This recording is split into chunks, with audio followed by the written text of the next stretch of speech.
Hello friends, तो आज हम शुरू कर रहे हैं पाइथन के कुछ क्वेश्चन सीरीज़ जो कि 11th एंड 12th के एग्ज़ाम के लिए भी इम्पोर्टेंट रहेगी और सेम हमारे केवीएस एंड एचपीएससी के लिए भी इम्पोर्टेंट है। तो अच्छे से आप करना और अच्छे से पढ़ना। So let's start with first question. तो पहला क्वेश्चन हमारा है ट्रू और फॉल्स। ये स्टेटमेंट ट्रू है या फॉल्स, इसलिए हमें बताना है। तो हम पढ़ते हैं। An identifiers in a Python may starts with a digit. Identifier Python के अंदर डिजिट से स्टार्ट होते हैं या नहीं, तो इसका आंसर क्या होगा? फॉल्स, बिकॉज आइडेंटिफायर्स से डिजिट से स्टार्ट नहीं होते। कोई भी अगर आइडेंटिफायर डिजिट से स्टार्ट हुआ, 1 AB होगा, तो वो गलत होगा, आइडेंटिफायर की कैटेगरी में नहीं आएगा। तो नेक्स्ट हमारा क्वेश्चन है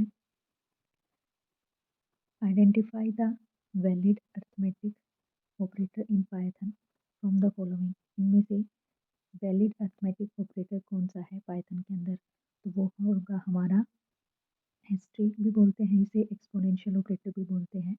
तो ये हमारा करेक्ट रहेगा, वैलिड अर्थमेटिक ऑपरेटर है। नेक्स्ट क्वेश्चन की हम बात करें, move to the next question. Next question में है, यहाँ पर गिवन है एक टपल, टपल गिवन है, ये कोमा अंदर आएगा, ये कोमा जो बाहर है वो 39 के बाद आएगा। तो इसमें करेक्ट, इनके अंदर जो स्टेटमेंट्स गिवन है उनमें से करेक्ट कौन सी है और इनकरेक्ट कौन सी है? तो इनकरेक्ट हमें फाइंड आउट करनी है, इनकरेक्ट कौन सी है। तो प्रिंट T1, ये एड्रेस शो करता है, इंडेक्स शो करता है। तो टपल T के 1 पोजीशन पे क्या आ जाएगा? False.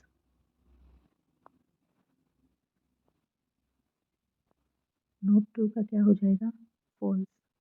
Next, true and false, true and false का क्या हो जाएगा? फॉल्स। एंड का क्या होता है? जब हमारी 1 एंड 0 हो तो एंड के अंदर हमारा 0 ही आता है, तो सेम फॉल्स हो जाएगा। और बीच, इनके बीच के अंदर और ऑपरेटर है, तो फॉल्स फॉल्स क्या होता है? हमारा फॉल्स। तो हमारा आउटपुट क्या हो जाएगा? ये। अब हम नेक्स्ट क्वेश्चन के ऊपर मूव करते हैं। तो नेक्स्ट क्वेश्चन हमारा क्या है? यहाँ पर करता है, बोलता है select the correct output in the code. इसके अंदर करेक्ट आउटपुट क्या होगी इस कोड के अकॉर्डिंग? तो वो हमें पता करनी है। क्या गिवन है?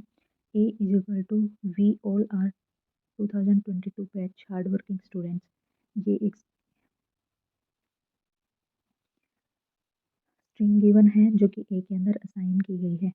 अब क्या कह रहे हैं? A is equal to A dot split 0, 0 से ये जो गिवन है 0 यहाँ से स्प्लिट कर दिया, 0 को स्प्लिट कर दिया, ओके, 0 को स्प्लिट कर दिया। नेक्स्ट क्या है? बी इज इक्वल टू ए का 0 प्लस ये साइन आ जाएगा ए का 1 और ए के 0 के बीच में, और प्रिंट हो जाएगा बी। तो हमारी आउटपुट स्टेटमेंट में क्या हो जाएगी? जहाँ पर है 0 उसकी जगह ये डॉलर का साइन आ जाएगा, तो हमारा आउटपुट होगा B. Now move to the next question. Next question है हमारा, which of the following mode in file opening statement results or generates an error if the file does not exist. अगर file exist ही नहीं कर रही तो इनमें से कौन सा एरर जनरेट करेगा? तो एरर कौन जनरेट करेगा? रीड। कौन जनरेट करेगा? ये। अगर फाइल है ही नहीं तो वो रीड क्या करेगा? प्लस का मतलब रीड एंड राइट दोनों होता है, रीड एंड राइट तो बहुत होता है, लेकिन ये अगर फाइल एग्जिस्ट ही नहीं कर रही तो एरर थ्रो करेगा। Now move to the next question. Next question में क्या है? Fill in the blanks. यहाँ पर ब्लैंक फिल करना है। Command in use to, command is use to remove an attribute from a table in SQL. SQL के अंदर attribute को रिमूव करने के लिए कौन सी कमांड का यूज़ करते हैं? तो हम करते हैं एल्टर कमांड का यूज़। एट्रीब्यूट को रिमूव करने के लिए हम किसका यूज़ करते हैं? एल्टर का। नेक्स्ट क्वेश्चन है, विच of the following command will delete the table from my SQL database. Database से कंप्लीट अगर हमें टेबल डिलीट करनी होती है तो हम यूज़ करते हैं ड्रॉप टेबल का। ड्रॉप से हमारी कंप्लीट टेबल ही डिलीट हो जाएगी स्ट्रक्चर के साथ साथ। अब हम आते हैं नेक्स्ट क्वेश्चन के ऊपर। ये है 9th क्वेश्चन। आज हम केवल 10 क्वेश्चन ही करेंगे। सो 9th क्वेश्चन की अगर हम बात करें तो इसमें पूछा गया है विच of the following statement would give an error after executing the following code. ये कोड एग्जीक्यूट होने के बाद यहाँ पर ये जो कोड गिवन है और नेक्स्ट पेज पर गिवन है, ये जो कोड गिवन है आफ्टर एग्जीक्यूटिंग, तो ये कौन सी स्टेटमेंट कौन सी लाइन के अंदर एरर जनरेट करेगा। तो इसमें गिवन है एन के अंदर हमने एक स्ट्रिंग असाइन कर दी केंद्रीय विद्यालय संगठन और उसको प्रिंट करवा दिया। तो डायरेक्ट जो ये हमने स्ट्रिंग इसके अंदर डाल रखी है वो प्रिंट हो जाएगी। फिर एन के अंदर हमने वेलकम्स डाल दिया तो वो एन के अंदर वेलकम्स चला जाएगा। अब एन की हम सेम एज इंडेक्स की बात हम कर रहे हैं। अगर हम यहाँ पर वेलकम की बात कर रहे हैं तो इंडेक्स स्टार्ट विथ फ्रॉम 0 1 2 3 4 5 6। ये क्या कह रहे हैं, एन के सेकंड इंडेक्स पे यहाँ पर @ सिंबल चला जाना चाहिए, लेकिन हमारी स्ट्रिंग क्या होती है, इम्यूटेबल। सो ये एक स्टेटमेंट एरर क्रिएट करेगी। सो ये फोर्थ स्टेटमेंट एरर क्रिएट करेगी। नेक्स्ट आते हैं हम n is equal to n plus thank you.